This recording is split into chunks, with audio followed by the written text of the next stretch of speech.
Welcome back to Blackout TV. I am your host, Tony Blackout Williams. And before we get started, we have to pay the bills. We are being sponsored by Connie Specialty Cakes and Desserts. If you have not tried of any of Connie Specialty Cakes or Desserts, you are cheating yourself. Connie Specialty Cakes and Desserts is online. She delivers to so far as cake and desserts go even further. That's right. Connie Specialty Cakes and Desserts is some of the best tasting desserts and pastries that you have ever tasted in your life. This is not a joke, people. Look online. Type in Connie Specialty Cakes and Desserts, and she has a list and pictures of everything she has done. Connie Specialty Cakes and Desserts. Go online and get your order in today. All right. Now, we just paid the bills. Let's get back to why we are here. Ladies and gentlemen, I am here with one of the greatest wide receivers of female professional football of all time. Yes, I said it. Of all times. You know me. I'm going to tell the truth. She is the truth. Okay? Rachel Wojdowski. Let's give it up for her, y'all. Let's give it up for her. Thanks for having me, Tony. Yes, Thank you. Yes. The greatest for the Pittsburgh Passion, number 17. So how you doing? I'm doing great, Tony. Thank you for all that you've done for women's football. We appreciate you. Oh, man. I appreciate all you women. You women are doing stuff that the men have been trying to say that they've been dominating for years. And I'm here to let it be known it's not true. Only for the simple fact is women's professional football has been around since 1939. Mm-hmm. Now, if you go from 1939 all the way up to 2001, you'll see that is 82 years of professional women's football. That's a long time. Yeah, that sure is. And when you mention women's professional football, the first thing people say is lingerie. Mm-hmm. That's only been in existence for what, less than 10 years? Right. Mm-hmm. So, that we have to change that. We have to change that. So, I'm so excited about this interview. You just don't know how long I've been trying to get this interview. Okay, let's get started with the beginning of Mm-hmm. Rachel Wojdowski. How did you become? What molded you in being you since you was a kid? Since I was a kid, so I grew up in Pittsburgh. And if anybody that grew up in Pittsburgh, you know that football is one of the staples. And I was a multi-athlete from the get-go, from soccer as a kid, basketball, backyard football with the neighborhood boys, of course. I always loved sports, and my niche was always in basketball. That's kind of where I played in college at UNC Wilmington at NYU. And then I went on to have a professional career for 5 years overseas in Europe. Wow. Playing basketball. Oh, okay. Playing basketball, yeah. And my brother played football. I love watching. My two favorite sports to watch are basketball and football. And then after I came home from playing basketball overseas, I started coaching college at Duquesne University. And there is when I met Amanda Haig, who was an athletic trainer at the time for Duquesne. And she was going to be the quarterback for the Pittsburgh Passion that year. So didn't hear of them before. And she tried to get me to play. And at first I said, absolutely not, because I had 2 ACLs. I had a back surgery, under my wings by that time. And I said, absolutely not. Am I going to go play football? But she was able to recruit our team doctor, our team chiropractor, And they came into my office and they just said, "Hey, Rach, you're fine. Don't worry about your ACLs. Don't worry about your back." I called my back doctor because that was my most recent surgery. He said, "No, you're going to be fine." So, I went out to one practice and that was it. I've left to compete with team sports. You get me in a swimming pool to swim a couple laps by myself. I hate it. But you get me with a team, just that camaraderie, a group of people working together to do one thing together. That's my love. That's my passion. And Yeah. football just played into it. And I loved it. It was very similar to basketball and scheming things. And, I played wide receiver. So it was always about angles. Playing basketball, it's always about the angle defensively, the angle to how to rip through and beat your defender to the hoop. So it went hand in hand with what I really loved about basketball. And now football was a different beast, Well, how good were which you in basketball? I was pretty good. I was pretty good. Not WNBA, but I mean, I what still position did you play?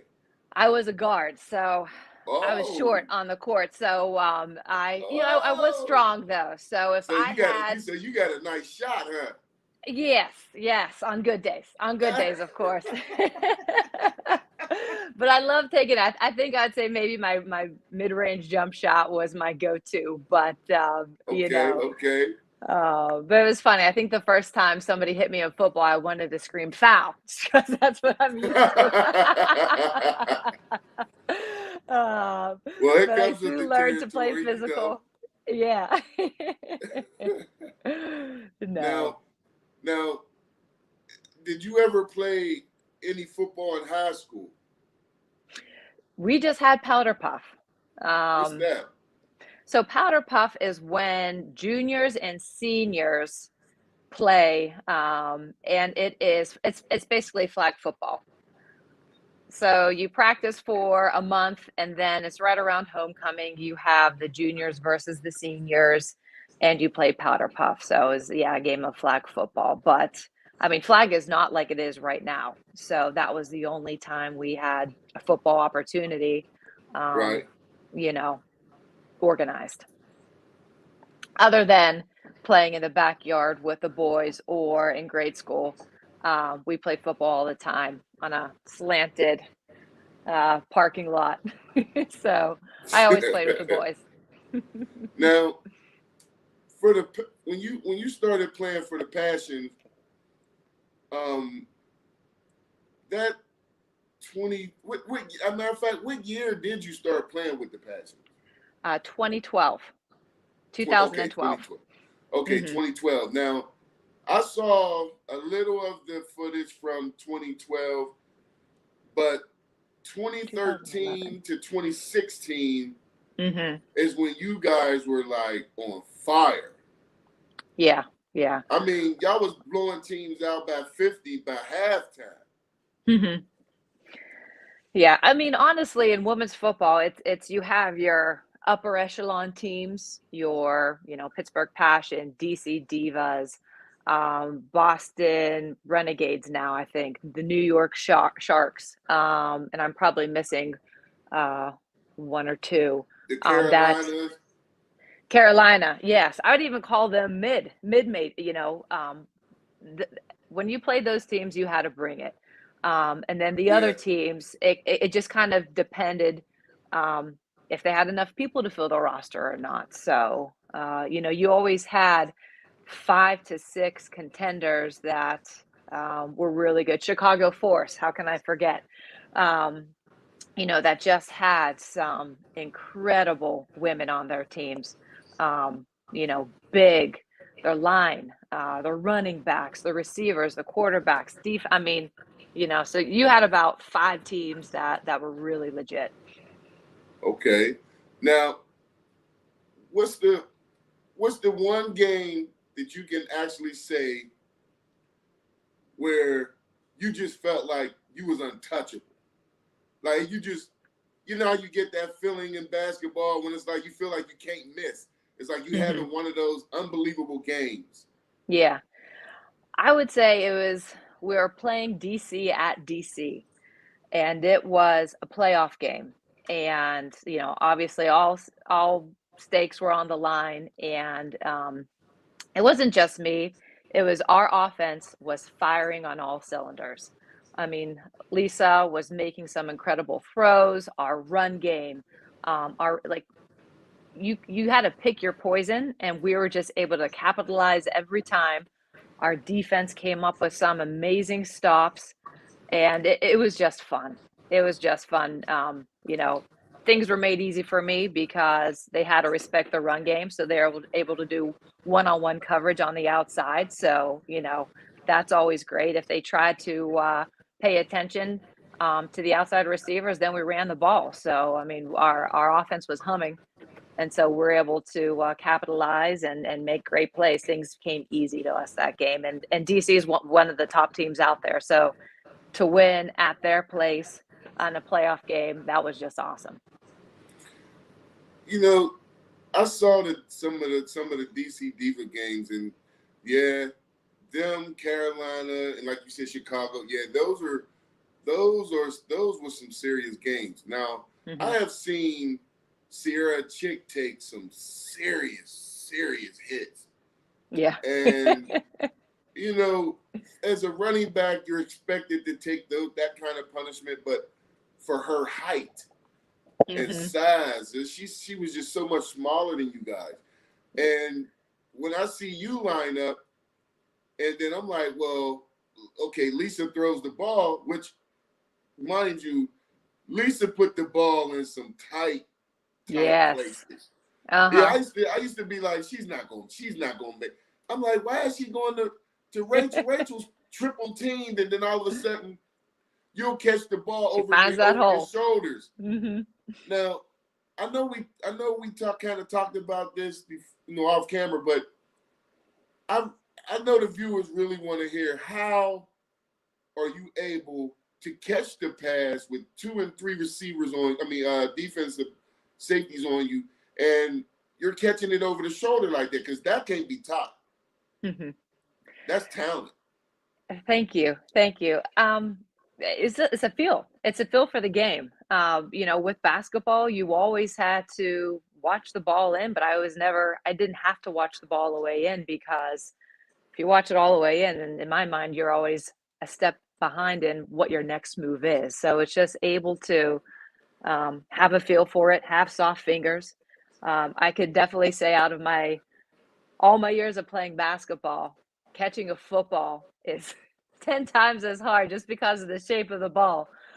So it just requires extra concentration, and Lisa always made a great job of leading me, and with my height, I had to take advantage of what God gave me, and a lot of times just able to look it over and just have your hands ready for that, and when it drops in, you just squeeze it and hold on to it. And I mean, you have made some nice. And I see you take some hits too, and hold on to the ball. So I mean, what you saying, how you had back problems and you had back surgery, and that takes a lot of courage to take those hits.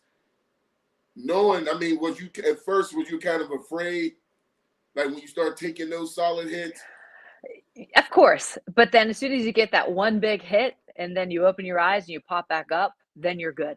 You just need to get the crap kicked out of you that one time to be like, all right, I'm good. I'm okay. I can do this. So, and then it becomes fun, So now, as far as playing with a good team, what hits home more for you, as far as being on a team with a bunch of players that you guys are all on the same page, but it's more than football. You see what I'm saying? You see what I'm trying to say? Is it like a family? Like, do most players just go off by themselves and They want to sit down, want to be bothered with other players. They just want to be by themselves. Like, Mhm. No, I mean, the Passion was like a family. I mean, as soon as and that's what you're with a group of people that, you're all in the same boat. You all have daily jobs. Some have family, have kids to care for too. The whole family dynamic of, being a mom but the one thing we have in common is we love the game. We're not getting paid.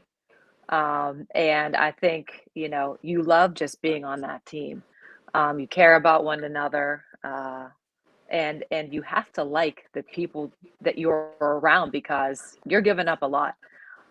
We would have practice Tuesdays, Thursdays, Fridays, Saturdays for months, so your weekends are gone. For like I said, the females that are moms, they're relying on dad or somebody else to feed the kids, or they're bringing them into practice with you. So you're giving up a lot of time to be with this group of people to play football. So, I mean, we definitely bonded over that. We're there to help each other out when need be, because it takes a village. You can't do it by yourself, just because you need a ride here and there. You might need to, help out with food, everything like that. We just definitely had a team dynamic for sure, and a family atmosphere.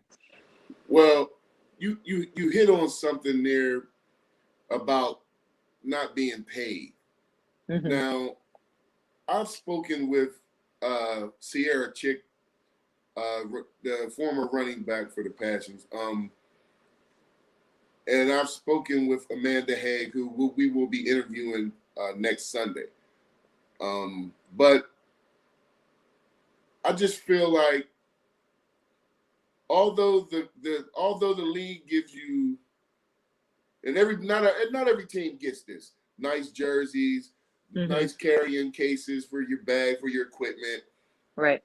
stuff like that. But it all still boils down to concessions, the price $20 to get into the games, Hmm. everything with the Passion's name on it, cups, mugs, t-shirts, hats, shirts, jerseys, like the Right. food, the vendors, like everybody's making money except you guys, and you have to pay to play. Right. Right. So now that's not right. Hmm. I mean, yeah, we are not a funded league. We're not a funded team. But with that, you have to pay for, a field to practice on. You have to pay to broadcast games to try to create awareness. If those games were broadcasted, you would never have discovered us. Bus fare, but yeah, we had to fundraise ourselves, and do things throughout the year to try to generate, because it costs money to run any type of team, Yes, and yes, yes. so I mean we do try to get sponsorships, and some things are paid for, but at the end of the day, we are footing the bill. Now, I've seen when they bring the names of the sponsors up Hmm. after the broadcast, right?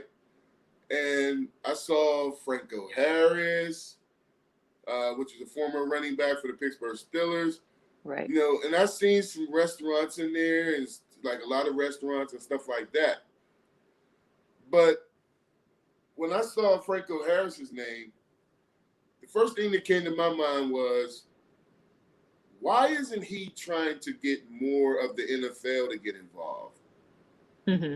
You see what I'm saying? Because they put the word professional at that name, women's professional football. Right.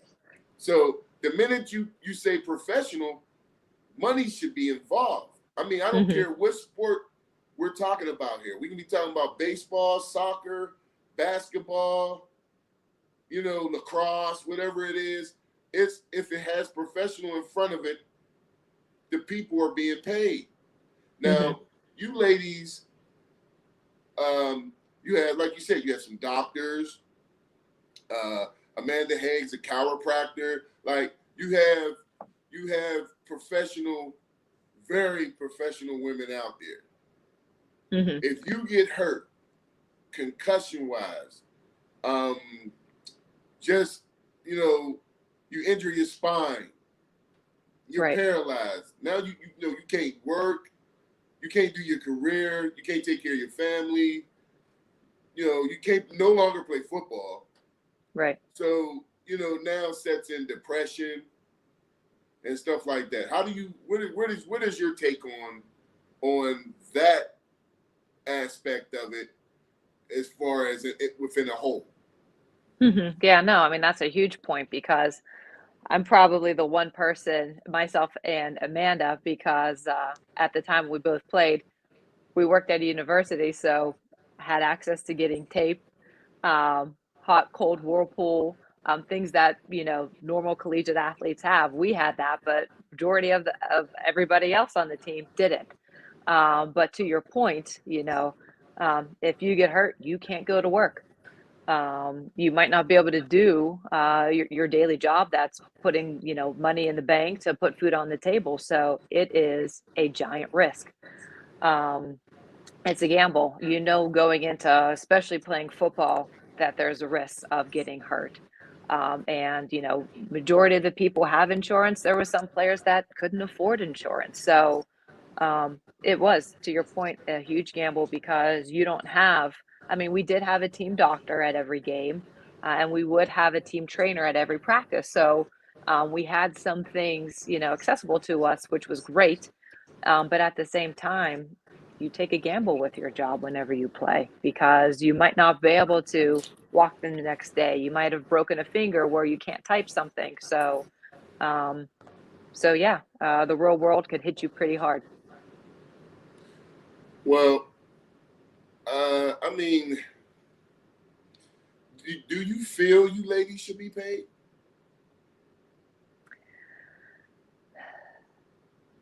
I do feel we should be paid. However, um, I think that the team owners of women's football, the league owners, they need to come together and they need to create not a WNFL, a WNFC. You need to combine and make one league. You need to have, spread.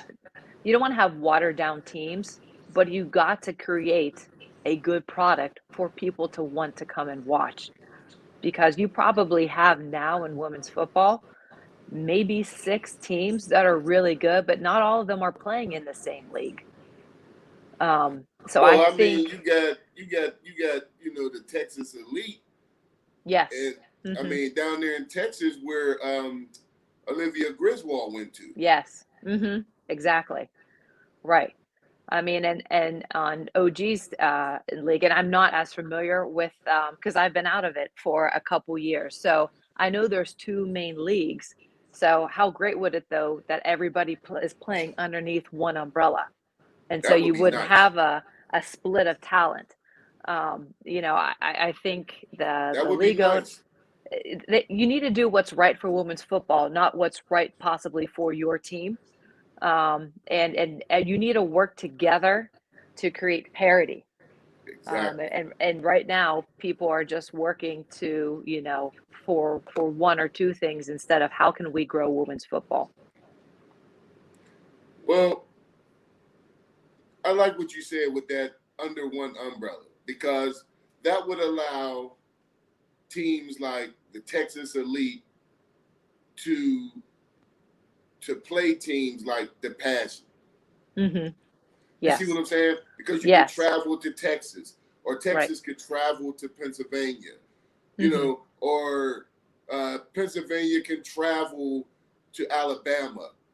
You know what I mean? Like you need you do need to come under one umbrella, but from my understanding, there was supposed to have been a meeting with the NFL, or they was thinking about a meeting with the NFL, Hmm. and it kind of got turned away. Now, if that meeting did take place, and I'm going to try to get an interview with um, one of the higher ups who can speak more to the truth on that meeting, to see if that meeting actually took place, because right now it's just circumstance. All hearsay. Nobody Yeah. knows, right? We don't know if it took place. So I'm not going to.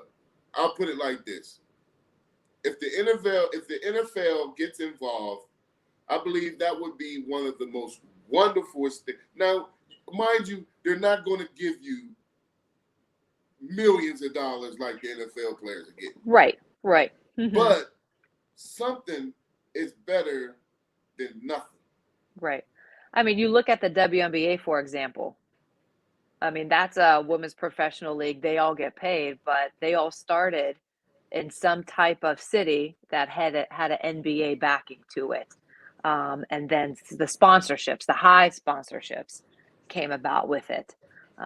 So that's, that's what women's football needs too. Right. But now, how long has women's professional basketball been around? Hasn't been around that long.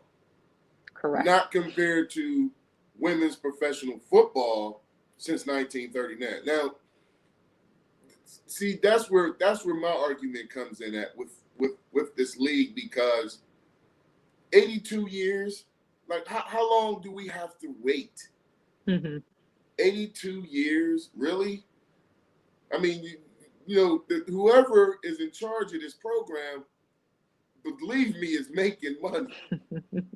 A lot of people are making money. They're not just, okay, sponsor, to have your games broadcast. Okay, they're being paid. Then you have to pay the referees. Then you have to pay to use the practice fields, which right there is where I would draw the line, because why do I got to pay to use the practice field when the Passions can easily practice with the Panthers? Right. The Panthers got their football stadium took away from them up in Oakland, and they started training down there with the Steelers. Right. So you telling me you can't share your field with a female professional football team? I mean, you come on now. This is what I'm saying. Like, I don't understand why nobody is talking to these people. Right. Like, let us use your field. Why are we paying $800 to use this field for practice?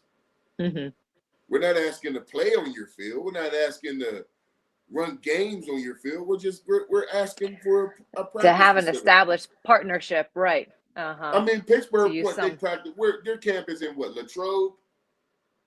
Yeah, their summer camp is in Latrobe, but I mean, their practice facility is right next to the indoor is shared with Pitt, and Right. they're right on the south side of Pittsburgh. Exactly. So, So why can't the Passions practice on their practice field? right. And they're not even seasoned then. They're not even in season then, too. Exactly. Exactly, and it would be free. So if it's free, that's freeing up a whole lot of money right there that you can throw into the pot to get these women paid. It's just so much money that can be freed up to get you women paid. And nobody's trying to free up any money, because you know why? Because it's not interfering with what they're bringing home. Right. But they're not the ones on the field giving all the risk to what's going on. No, you're absolutely right. I mean, at the end of the day, I think the NFL, we have some female coaches now in the NFL, which is great. Things that never happened before. But we don't want to just stop with that. We want more. And it's just the higher ups of the NFL seeing women's football worth, and then buying in and becoming a fan of it. Yes. So now, on a higher note, I need to know, how does it feel to actually see other women on the field performing at the level you perform at, like that's got to be some kind of like a hell of a feeling. Like, oh my God, chick just broke off 25 yards, and then you come in, then they call your play, and then you like, oh, I gotta. I mean, are y'all like competitive? Like she broke 25, so I got to get this 30-yard pass. We always like to tease, if we think they're running the ball too much, say, hey, let's get that ball up in the air. But no, it was so much fun. I mean, our line, we had a great line that did one heck of a job, whether doing blocks for Chick or protecting the pocket so Lisa can get that ball off. Hey, the more Chick wins, the more I win. The more I win, the more Chick wins, vice versa. So I think my most favorite though is always was watching our defense. The Yes. hits they would put on people. Yes. Tia, OG, Tremaine, Alex. Melko. I mean, Vaz. When they, I would just laugh and say, I'm glad they are on my team. Hey, that one safety, what's her name? Number 2. Number 2, that is Alex. Woo! Mm-hmm. She would just She looked pop like you. she's about 5 feet tall. Yeah, she is. And she hits like a Mack truck. Uh-huh. Yeah. I mean, I seen her wait till I put the footage out on women's professional football hardest hits. Wait till I put that out. Oh, yeah. When you see the hits that she's been putting on people, you're going to say, oh my God, I remember all those. Mm-hmm. Mm-hmm. I mean, we've had great defense. Kim Beaver played safety for us too, but we had some great defenders, and they played well together. And man, they knew how to fly to the ball and made some great tackles. Did you ever play any other position? Yeah, I actually I would play some defense too. I would play a corner and sometimes a linebacker if need be. And then depending on the height of the receivers of who we're playing, maybe I'd go play safety just to get some height back there. So Okay. I would come in here and there depending on the matchup, whoever we were playing. So I would play some defense. So pretty much you have to be able to play both sides of the ball. Yes. Much. We had a handful of players that would play both sides of the ball. A lot of times your corners are going to be your receivers and your receivers will be your corner just because you're used to reading things on both sides of the ball and you understand either position pretty well. So we had a lot of utility players. Now, do that make it easier for you as a wide receiver by playing safety a little bit because now you know how to read the defense and what they're in? Absolutely. And it kind of goes back to that angle that you're breaking off the ball and maybe what I need to set up for the corner. And then if I have a safety hanging over top, maybe the certain break I have to make to maybe create a pocket for Lisa for the ball to come if, I'm going to be targeted that play. So, yeah, I mean, just like anything, the more you're able to read and understand different parts of the field, the better you are at your position because you're not just thinking about the person that's lined up across from you. You're thinking of where your help is coming, or where I should say the defensive help is coming, so you can create the best angle for yourself to be successful. Now, I seen you catch, and I'm pretty sure you're gonna remember this. I seen you make a beautiful catch, and you had nothing but green grass in front of you. And then all of a sudden, out of nowhere, you got tracked down. I said I was tall, not fast. Listen, Chick is the track athlete. My job is to jump up over top of you to catch the ball. And then if I can get a couple more yards, great. But yeah, no, that girl, it was Phoenix. It was the Carolina game. And I did. I thought I was scored a touchdown out of nowhere. Bam. I got it. Did you think you had it all the way? You know what? I thought that maybe once I hit our 20-yard or their 20-yard line, I'd be able to score. And if I maybe did some zig or zag to throw her off, maybe, but I think I just kind of closed my eyes to see maybe I can get it. But yeah, I know. I felt really slow at that point. uh, Okay, mhm. I got another one for you. Do you remember the game where Tia had intercepted the ball and she was running 85 yards to the Wait. touchdown? Can I ask you a question? Who looked faster running the ball back, myself or Tia? I gotta be honest. Okay, I'll be honest. Because Tia needed an inhaler after that. I didn't. I think I looked I slow, think but I both of didn't you need an guys inhaler. I think both of you guys kind of was running like you had weights on your feet. Because Yes. Tia was running like she was running with cowboy boots on in soft sand. I was like, Oh she's yeah. not gonna ever make it to the end zone. And then it looked like somebody was almost getting ready to tackle her, and she started zigzagging. And I like to fell out on the floor laughing because it was just. I said, "Oh my God!" It took her an hour to run 80. I remember that. I remember that. Yeah. Uh, and When she I was she asked was her done about after it, that. she said she was so much out of gas. She Hmm. said she needed oxygen at the end of Yep, that. she did. Uh, yeah, she's not used to all that long run Indian linebacker. She's short and quick instead of long and quick. Now, I've actually seen you run some kick returns back.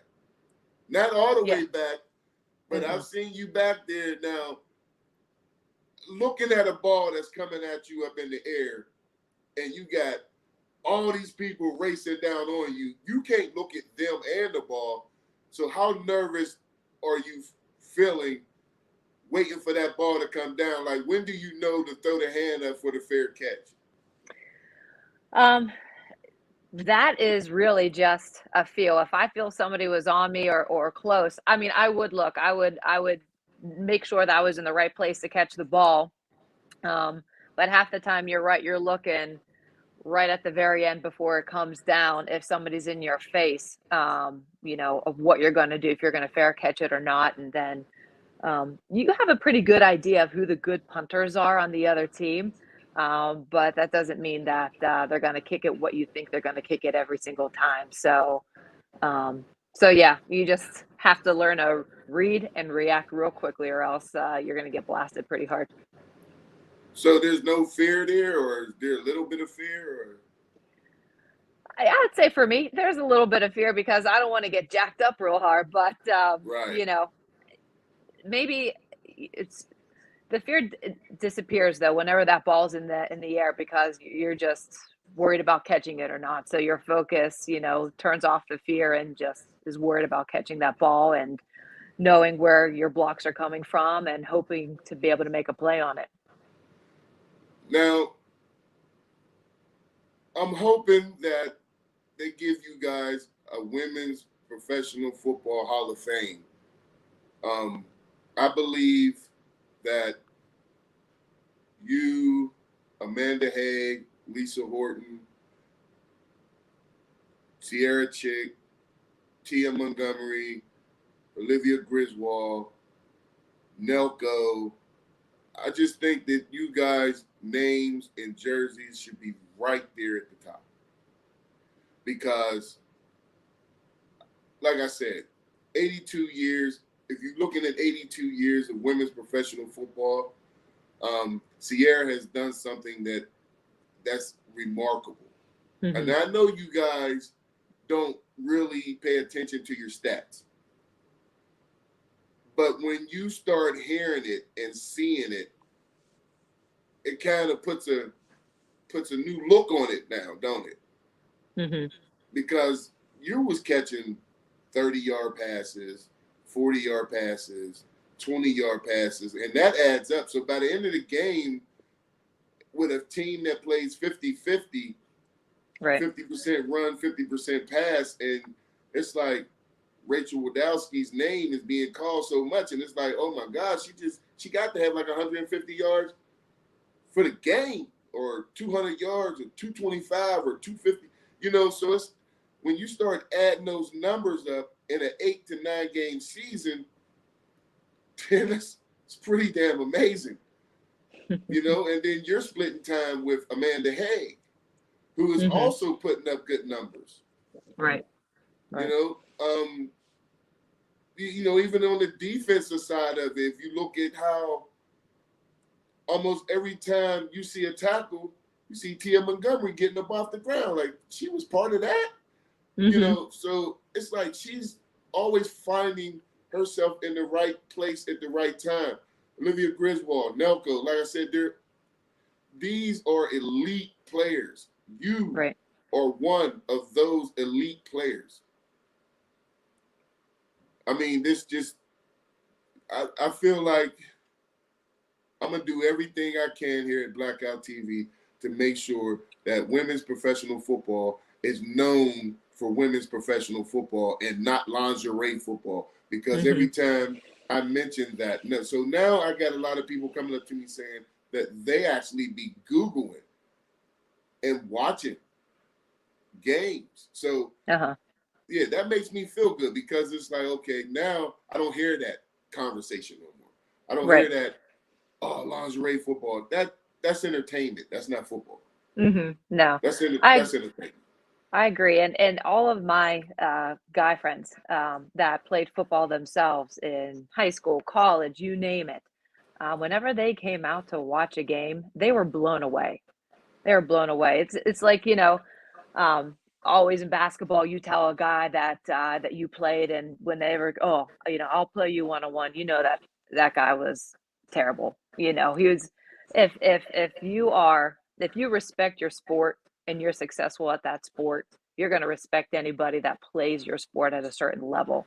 And that's what, when they would come out and watch a game, they became fans, because, they would see some of the hits that Tia put on, that OG. They would see our offense. We had a great offense. We were balanced. We had a great run game. We had a great passing game. I mean, you would come out and you would see a good football team. Even, high school here, a lot of teams here just run, and it's boring. Not us. We would let the ball fly. We would have 4 spread, on offense, and we would just give you a great football team to watch, and people respected that. Now, I have to put it out there for all you viewers that are out there. You are watching Rachel Wojdowski. Okay? You already know what to do. You already know what to look at the bottom. Hit the like, hit the subscribe. You already know that. You know how we do it here. Ring the bell for notifications. But I have to let you guys know out there who's viewing this that you hear her saying the name Lisa Horton. Okay? Lisa Horton has passed for more than 10,000 yards.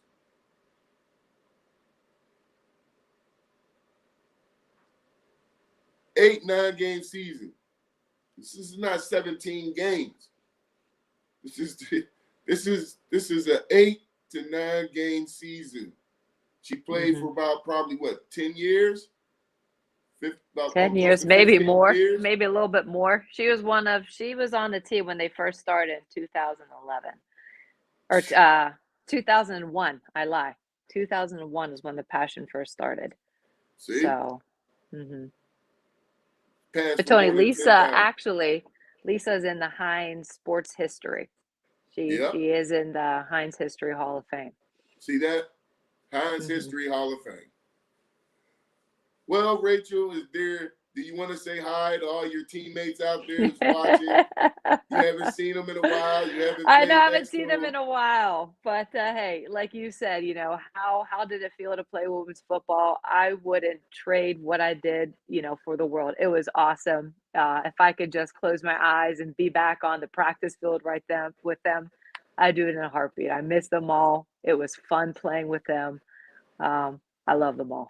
Well, Tia's talking about going back. If she goes back, I might have to consider it. You hear that, Tia? You hear that? Let's go, Tia. Time to bring your oxygen tank. Hopefully we can get Sierra back out there too. Heck yeah. Heck yeah. Well, Rachel Wojdowski, can we see your jersey? I know, I put it on for you. It's been a while. It's been a while. Number 17. Number There she 17. is. Rachel Wojdowski. All right. That's what I'm talking about. Rachel Wojdowski, we are so glad to have you here on Blackout TV. We love everything you have given to the sport. We are big fans of yours. And we also think that you are the #1 receiver out there. You and Amanda Haig are on the same page. You guys are just ridiculous when it comes to catching that football in traffic. I've never seen anybody besides John Starworth catch the ball over the shoulder, and that's something that cannot be taught. That's pure talent. You are definitely pure talent. Definitely. And we would like to say once again, thank you to Connie Specialty Cakes and Desserts for sponsoring us. Rachel Wojdowski, we love you. Tony, thank you. Can't Thank wait you to for everything that you interview do. again. Thank you. Bye. Bye-bye.